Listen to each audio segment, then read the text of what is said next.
পূজার্চনা চ্যানেলের একটা বিশেষ অভিবাদন। পূজা অর্চনা কর্মকাণ্ড কিংবা ভক্তিমার্গ জ্ঞানকাণ্ড যা কিছুই আপনি ধরুন না কেন, সবই দেবভাষা সংস্কৃত নির্ভর। সমগ্র ভারতবর্ষকে এবং বিশ্ব ব্রহ্মাণ্ডকে সংস্কৃতি আর সংস্কৃত দুটোই রক্ষা করে রেখেছে, দুটোই ধারণ করে রেখেছে। বর্তমান পশ্চিমবঙ্গের যে চতুষ্পাঠীগুলি আছে, টোল বলা হয়, দীর্ঘদিন যাবৎ এর পরীক্ষা হয়নি। চতুষ্পাঠী যে পরীক্ষা দীর্ঘদিন যাবৎ হয়নি, 2008 সালে হয়েছিল পরীক্ষা, তারপর থেকে হয়নি।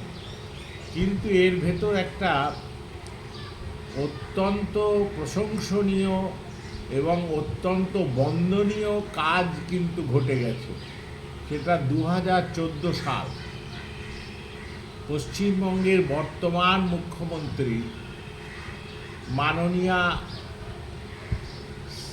শ্রীমতী মমতা বন্দ্যোপাধ্যায়, এনার উদ্যোগে পশ্চিমবঙ্গের যে সংস্কৃত কলেজ ছিল, 1 নম্বর বঙ্কিম চ্যাটার্জি স্ট্রিট, 1 নম্বর বঙ্কিম চ্যাটার্জি স্ট্রিট, এই সংস্কৃত কলেজের সঙ্গে লাগোয়া ছিল সংস্কৃত বঙ্গীয় শিক্ষা পরিষদ। এই বঙ্গীয় শিক্ষা পরিষদেরও যা ঠিকানা, সংস্কৃত কলেজেরও তাই ঠিকানা। সেই সংস্কৃত কলেজকে তিনি বিশ্ববিদ্যালয়ে রূপদান করেন এবং পশ্চিমবঙ্গের বুকে, মন দিয়ে শুনবেন, পশ্চিমবঙ্গের বুকে স্বাধীনোত্তরকালে কিংবা প্রাক স্বাধীন যুগে যতদিন সংস্কৃত কলেজ এখানে রয়েছে, কোনো দিনও পশ্চিমবঙ্গে সংস্কৃত বিশ্ববিদ্যালয়ে স্বতন্ত্রভাবে ছিল না। পার্শ্ববর্তী রাজ্যসমূহ, এমনকি ঝাড়খণ্ডের মতো যে রাজ্য ক্ষুদ্র, বিহার রাজ্য, উত্তরপ্রদেশের তো কথাই বলার নেই, মধ্যপ্রদেশ, সব রাজ্যে সংস্কৃত নিজস্ব বিশ্ববিদ্যালয় আছে।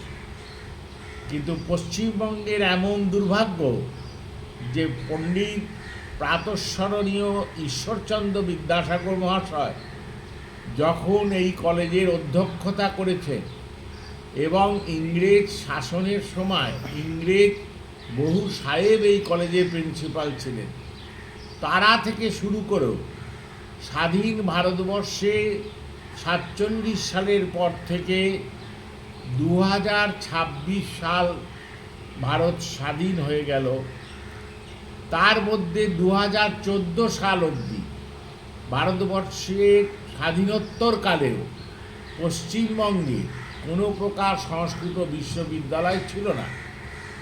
শ্রীমতী বন্দ্যোপাধ্যায় প্রথম সংস্কৃত বিশ্ববিদ্যালয় স্থাপন করেন এবং 1 নম্বর বঙ্কিম চ্যাটার্জি স্ট্রিটে সংস্কৃত কলেজ এবং সংস্কৃত বিশ্ববিদ্যালয় একই সঙ্গে যুগপৎ আমাদের জয়গান গেয়ে চলেছে। সনাতন ধর্ম বলুন, সনাতনী ভাষা বলুন, বা ভারতীয় সংস্কৃতির সংরক্ষণ বলুন, কিংবা ভারতবর্ষের কৃষ্টি সভ্যতার সঙ্গে পশ্চিমবঙ্গের সমান মর্যাদায় সমতুল্য করে তোলার ক্ষেত্রে একটা মিরাকেল অবদান, একটা ওনার অনবদ্য অবদান উনি করেছেন। সেই দিক থেকে বিচার করলে একান্ত প্রশংসার যোগ্য এই কাজ। এবং তার সঙ্গে আর একটাও বিষয় করেছেন, যেটা আপনারা জানলে, আমরা এই পরের ভিডিওটাতেই সেই বিষয়টা অবতারণ করছি।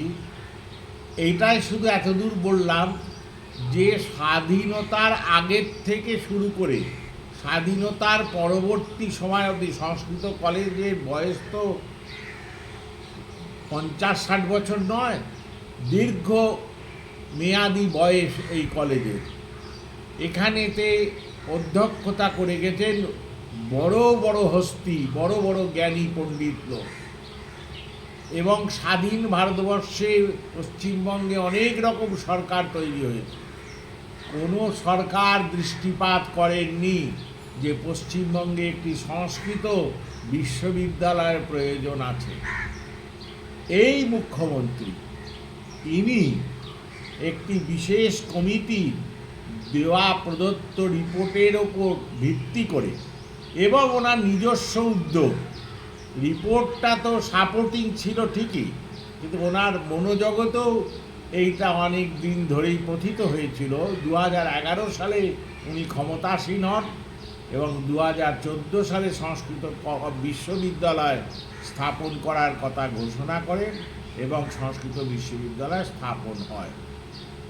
এটা অত্যন্ত গর্বের কথা, আপনাদেরকে জানালাম, আপনারা আনন্দিত হবেন। জয় গুরু, জয় শ্রী সীতারাম।